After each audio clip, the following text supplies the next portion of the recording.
नमस्कार दोस्तों, स्वागत है आपके अपने YouTube channel online teaching with Alok में। जैसे कि अपने वीडियो को थंबनेल में देख चुका है, आज मैं आपको क्या पढ़ाने वाला हूँ। हाय फ्रेंड्स, आज मैं आपको पढ़ाने वाला हूँ अकाउंटेंसी का most important chapter number 1, introduction to accounting. तो आइए वीडियो को शुरू करते हैं बिना कोई देरी के।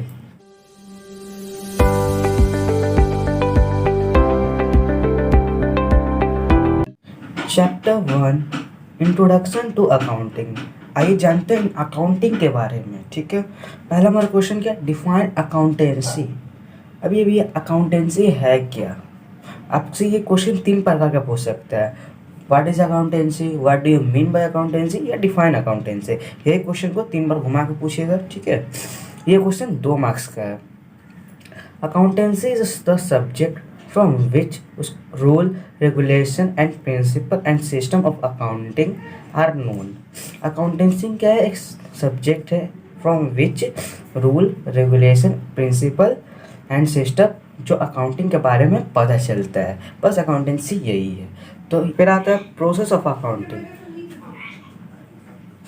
अकाउंटिंग का प्रोसेस, अकाउंटिंग का प्रक्रिया, अकाउंटिंग करते कैसे हैं। तो अकाउंटिंग कैसे करते हैं? IMRC SSC, बस आपको ये याद हो जाएगा तो अकाउंटिंग का प्रोसेस कर सकते हैं। ये क्या बोल रहे भैया, बस ये 7 वर्ड याद हो जाएगा तो हम क्या अकाउंटिंग का प्रोसेस कर सकते हैं? हाँ जी बिल्कुल। अब कैसे करेंगे अब मैं बताता हूँ। IMRC SSC लर्न हो गया? हाँ जी बिल्कुल। तो अब आई से बनता है आपका identification of financial event, transaction event. क्या बनता है? Identification of financial transaction event. तो भैया ये क्या होता है, मैं एक एक करके बारीक से आपको बताऊंगा। पहले आपको नाम बता दूं। ठीक है, हमारा सेकंड नंबर क्या है? एम से। तो एम से हमारा है मेजरिंग द आइडेंटिफाइड ट्रांजेक्शन। ठीक है, उसका क्या? आर से हमारा क्या है? रिकॉर्डिंग। रिकॉर्डिंग भैया कहाँ होता है? जनरल में होता है, ये मैं आपको सब बताऊंगा अभी। सी का होता है क्लासिफाइंग में होता है, वो कौन सा होता है? लेजर करता है। हमारा एस से क्या होता है? समराइज। यस, जो लोग समरी बनाते वही। और ए से क्या हुआ? Analyse and interpretation and communicating. मैं अभी ये 7 पॉइंट आपको एकदम बारीक से डिस्कस करता हूँ। तो आइए चलते हैं पहला पॉइंट। पहला पॉइंट क्या था? Identification of financial transaction. ठीक है भैया, अब ये होता क्या है, इसका मतलब क्या होता है, अब बताइए भैया। हाँ जी बिल्कुल मैं बताऊँगा। तो मान लीजिए भैया SR के भैया यहाँ खड़े हैं। ठीक है, ये अपने स्टेशनरी का एक बिजनेस खोले। किताब कॉपी पेन लेटर को हम लोग क्या कहते हैं? स्टेशनरी कहते हैं। ठीक है, वो भैया बिजनेस खोल दिए। मटेरियल लाए 1000 रुपये का, बेच दिए 1500 का, और खुद के लिए फ़ोन बाई किए 10,000 का। ठीक है, अब यही सब हमें ट्रांजैक्शन में आइडेंटिफाई करना है। क्या करना है? आइडेंटिफाई करना है कि ये फाइनेंशियल ट्रांजैक्शन इवेंट है या नहीं है। बताइए, ये बिजनेस खोला, ठीक है, मटेरियल लाया, ये क्या बिजनेस से रिलेटेड है ट्रांजैक्शन? हाँ जी बिल्कुल। तो ये क्या फाइनेंशियल ट्रांजैक्शन इवेंट है। सेल हुआ 1500 का, तो ये भी आपका है। लेकिन ये फ़ोन बाय किया, क्या ये आपसे बिजनेस से रिलेटेड है? जी नहीं। तो क्यों नहीं है? क्योंकि ये फ़ोन बाई किया खुद के लिए। ये फ़ोन बाई किया खुद के लिए, बिजनेस के लिए तो कुछ नहीं हुआ। मतलब हम लोग क्या करते हैं? फर्स्ट स्टेप में आइडेंटिफाई करते हैं ये फाइनेंशियल ट्रांजैक्शन है या नहीं। आप समझ चुके हैं? हाँ जी बिल्कुल। मैं फिर आपको बताता हूँ। SR के भैया ने क्या किया, एक स्टेशनरी का शॉप खोला, बिजनेस खोला, मटेरियल लगाया 1000 का, बेच दिया 1500 का। ठीक है, फ़ोन बाई किया खुद के लिए 1000 रुपया, 10,000 का। फ़ोन बाई किया खुद के लिए 10,000 का। अब इसमें बताना है कि हमें आइडेंटिफाई करना है ये फाइनेंशियल ट्रांजैक्शन है या नहीं है। तो हमें देखते देखते समझ आ रहा है मटेरियल बाई किया है, मतलब ये अपना स्टेशनरी बिजनेस के लिए किया ही होगा, मटेरियल लाया होगा। सेल किया 1500 का, ये भी इसका ही बिजनेस किया है। लेकिन जब फ़ोन बाई किया 10,000 का, ये कुछ बिजनेस से रिलेटेड नहीं है, ये बिजनेस से हट के है, इसीलिए हमें इससे हटा देते हैं। मतलब ये हमारा फाइनेंशियल ट्रांजैक्शन इवेंट नहीं है। ठीक है, तो आइडेंटिफाई करना हम सीख चुके हैं। आइए हम दूसरा प्रोसेस में चलते हैं। और ये आइडेंटिफिकेशन ऑफ फाइनेंशियल ट्रांजैक्शन होना कैसे, हम लोग आप भी समझ गए, और कुछ टिप्स दे दीजिए। बिजनेस का फॉर्म में होगा, नहीं तो मॉनेटरी वैल्यू में होगा। ठीक है, बिजनेस प्लस मॉनेटरी वैल्यू। इसका मतलब ये अभी तुरंत तो बताएं, बिजनेसों के साथ मॉनेटरी इवेंट वैल्यू के साथ भी जुड़ा होना चाहिए, ठीक है, मतलब पैसा से रिलेटेड होना चाहिए, वो बिजनेस से होगा, ठीक है।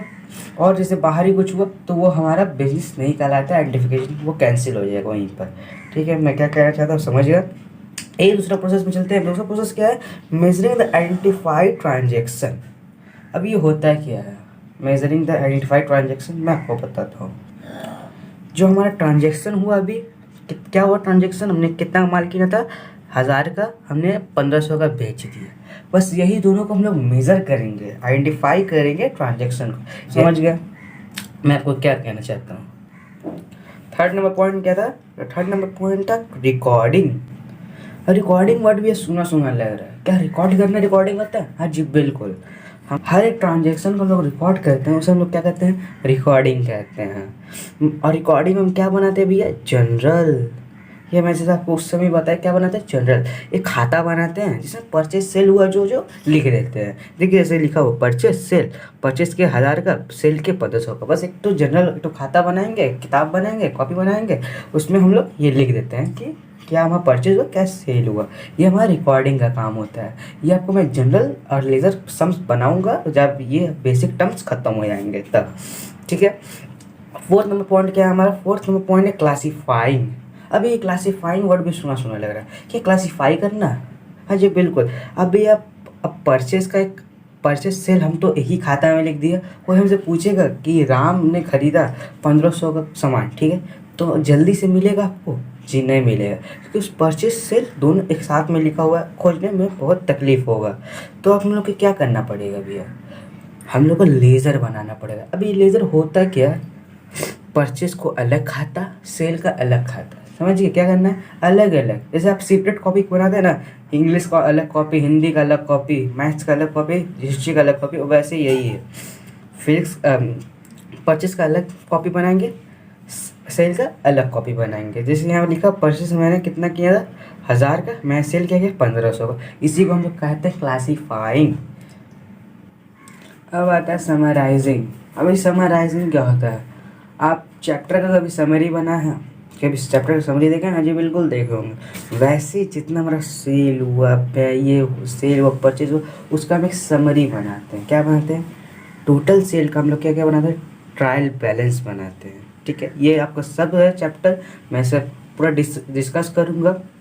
ट्रायल बैलेंस बनाते हैं, प्रॉफिट एंड लॉस बनाते हैं, और बैलेंस शीट बनाते हैं। क्या मैंने बोला, हम लोग समराइजिंग में क्या कहते हैं, टोटल सेल का ट्रायल बैलेंस बनाते हैं, प्रॉफिट एंड लॉस बनाते हैं, एंड बैलेंस शीट बनाते हैं। ये सब क्या क्या वर्ड बोल रहे हैं भैया, तो ये सब अलग इसका चैप्टर है, मैं इस पर डिस्कस करूँगा, ठीक है।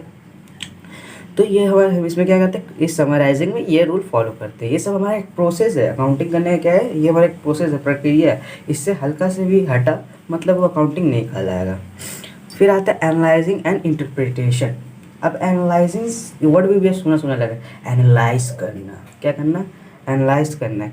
किस चीज़ को एनालाइज करना है भैया, एनालिसिस बिजनेस परफॉर्मेंस। अपना बिजनेस को देखना, एनालाइज करना कि हमारा बिजनेस प्रॉफिट में चल रहा है या लॉस में चल रहा है। क्या करना है भैया, एनालाइज करना है अपना बिजनेस का परफॉर्मेंस, क्या हमारा बिजनेस जो है प्रॉफिट में है या लॉस में है।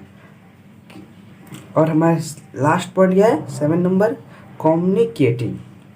अब ये कम्युनिकेटिंग क्या होता है, अब हमें कम्युनिकेट किया जाता है, बताया जाता है। किसको बताया जाता है, जैसे कि आपने सब ये सब कर लिया, रूल फॉलो करके अपना खाता बना लिया, आपको हम बताएंगे तो किसको बताएंगे, यूज़र्स को बताएंगे, ठीक है। रिपोर्ट देंगे यूज़र्स को, कम्युनिकेट करेंगे। कम्युनिकेट मतलब बातचीत होता है तो दिखाना, ठीक है। तो कम्युनिकेट करेंगे, दिखाएंगे यूज़र्स को, रिपोर्ट करेंगे, ये देखिए अब हो चुका, देख लीजिए, ठीक है। तो ये हमारा था पूरा 7 पॉइंट यूज़र्स को। तो ये था हमारा प्रोसेस ऑफ अकाउंटिंग, ये हमारा प्रक्रिया था अकाउंटिंग का। अब चलते हैं कुछ छोटे छोटे डिफिनेशन की और, जो 2-2 मार्क्स में बहुत पूछता है। तो थर्ड नंबर में क्वेश्चन क्या, डिफाइन अकाउंटिंग। अब अकाउंटिंग क्या होता है, प्रोसेस ऑफ अकाउंटिंग हमने जान लिया। अब डिफाइन अकाउंटिंग, ये भी क्वेश्चन आपको 3 टाइप से पूछ सकता है। What is accounting, what do you mean by accounting, define accounting. तो क्या है, account means the preparation of financial statement. Account क्या है, एक प्रिपरेशन करते हैं। अकाउंटिंग, अकाउंटिंग का मतलब समझते हैं, एक preparation of financial statement financial statement को प्रिपरेशन करना, तैयार करना बाय रिकॉर्डिंग, देख रहे हैं जो हम लोग किए थे, जनरल बना रहे थे, recording, classifying and summarising of all financial transaction of business organisation. तो ये क्या किया, जितना हम लोग प्रोसेस में सीखे थे वही सब हमने किस में डाल दिया, डिफाइन ऑफ अकाउंटिंग में। तो यहाँ जी बिल्कुल बस ये बहुत ईजी है। तो हमारा क्या था क्वेश्चन, एक बार फिर आंसर पढ़ते हैं हम।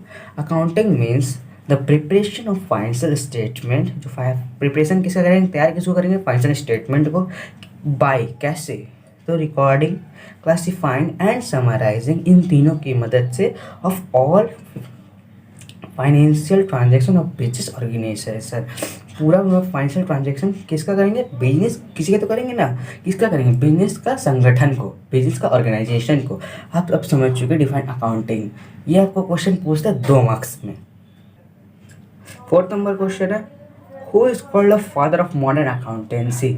मॉडर्न अकाउंटेंसी का पापा कौन है, मतलब बाप कौन है, ठीक है। तो फ्रा लुका पैसोली। आपसे कोई पूछेगा फादर ऑफ मॉडर्न अकाउंटेंसी तो क्या लिखिएगा, फ्रा लुका पैसोली जी ने हमारे ये मॉडर्न अकाउंटेंसी का खोज किया था, ठीक है। In which year, 5th number question क्या है, in which year double entry system is organized. कौन साल में डबल एंट्री सिस्टम ऑर्गेनाइज किया था, मतलब आया था 1494 में। कब आया था भैया, 1494 में। तो किसने किया था, फ्रा लुका पैसोली जी ने किया था। अब ये है 4 मार्क्स का क्वेश्चन। क्या क्वेश्चन है, क्या इसका मतलब होता है, मैं आपको सब बताता हूँ। What are the main objective of accounting. Accounting का मेन ऑब्जेक्टिव बताइए, क्या उद्देश्य है। ऑब्जेक्टिव मतलब क्या होता है, उद्देश्य। अकाउंटिंग उद्देश्य क्या है करने का, ठीक है। तो main accounting of the main objective of accounting are as below, ठीक है।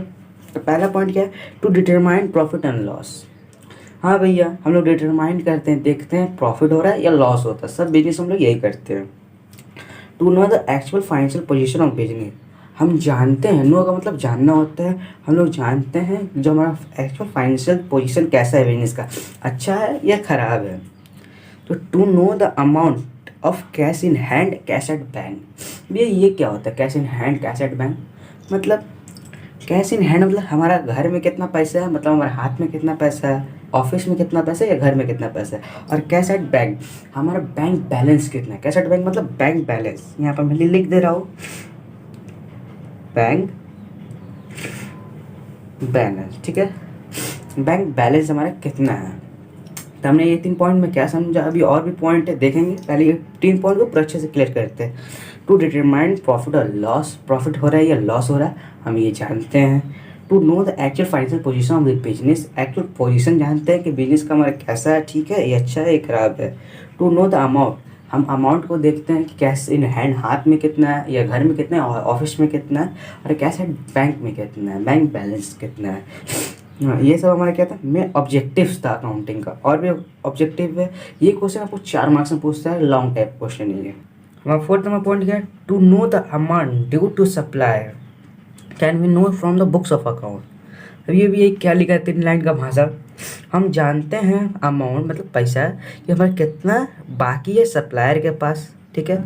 सप्लायर मतलब क्या होता है भैया, अब जैसे पैसा, जैसे कि आप सामान लेते हैं, महाजन जानते हैं, तो महाजन जिससे हम लोग सामान लेते हैं, तो उसी को सप्लायर कह रहे हैं हम लोग यहाँ पर। अमाउंट हम जानते हैं सप्लायर के पास कितना बाकी है, किससे जानेंगे। अब तो भैया 1,00,000 2 लाख का हम लोग बिजनेस कर रहे हैं, दिमाग में रहेगा कि ये सप्लायर से मैंने कितना लिया था, तो उससे हम लोग किससे जानते हैं, बुक्स ऑफ अकाउंट से। अकाउंटिंग आप बनाइएगा, जब बुक्स ऑफ अकाउंट बनाइएगा, पूरा खाता बना के रखिएगा, तो हम लोग 1 मिनट बता सकते हैं कि ये सप्लायर के पास हमारे कितना पैसा बाकी है, हम कितना पैसा उसको देंगे, ठीक है। ये भी हमारा एक ऑब्जेक्टिव है अकाउंटिंग का, ठीक है। और 5वां नंबर पॉइंट क्या, books of account can be produce in the court as good evidence, ठीक है। बुक्स ऑफ अकाउंट्स का एक हमारा अच्छा एक सबूत है, एविडेंस है। आप जैसे कि आपके ऊपर कोई केस हुआ, ठीक है, तो आप बुक्स अपना अकाउंटिंग दिखा सकते हैं एक एविडेंस के तौर पर। तो ये थे हमारे 5 पॉइंट में मेन ऑब्जेक्टिव्स था ये सब। तो ये 4 मार्क्स का आता है। इस 5 में से कोई आप 4 लर्न कीजिएगा, हम तो बोलेंगे 5 आप लर्न कर लीजिएगा, 5 लिख सकते हैं। तो ये ज़्यादा हार्ड पॉइंट नहीं था, ये सब हमारा डेली लाइफ में यूज़ होते हुए हम लोग देखते हैं। हमारा 8 number question, what are the different method of accounting, single entry and double entry. Which method is most scientific, कौन सा मेथड मोस्ट साइंटिफिक है। Double entry system is the most scientific. मैंने आपको दो एंट्री बताया, single entry and double entry, वो मैं आपको विस्तार से आगे मैं बताऊंगा, ठीक है, डिटेल में। तो ये क्या था, double entry system is the most scientific, ठीक है। What is the function of bookkeeper? The main function of bookkeeper is recorded all the transactions in primary books of account. तो ये क्या लाइन बोल रहे हैं समझा दीजिए। जो मेन फंक्शन हमारे बुक कीपर का है, रिकॉर्ड करता है all transaction in primary books of account. हमें प्राइमरी बुक्स ऑफ अकाउंट में ये रिकॉर्ड करता है ऑल द ट्रांजेक्शन। मैंने आपको बताया एक प्रोसेस ऑफ अकाउंटिंग मैंने बताया, ठीक है। ये क्या क्या बनता है, जनरल एंड लेजर। हम लोग जनरल और लेजर खाता बनाते हैं, ठीक है। तो ये तो main function of book keeper. तो आज का वीडियो में यहीं पर ख़त्म करते हैं। आगे वीडियो कंटिन्यू रहेगा पार्ट वाइज में, आप वो ज़रूर देखिएगा। आप चैनल पर नए हैं तो चैनल को जरूर सब्सक्राइब करें, दोस्तों के साथ शेयर करें कि वो लोग भी आपके तरह होशियार बन पाए, आपके तरह अकाउंटिंग इंट्रोडक्शन जान पाएँ, ठीक है। और लाइक कीजिए, कमेंट करके जरूर बताएं। कुछ भी डाउट हो तो हमें कमेंट कीजिए, मैं उसका पर्सनल वीडियो आपको बना के देना पूरा चाहूँगा, ठीक है। तब तक के लिए नमस्कार।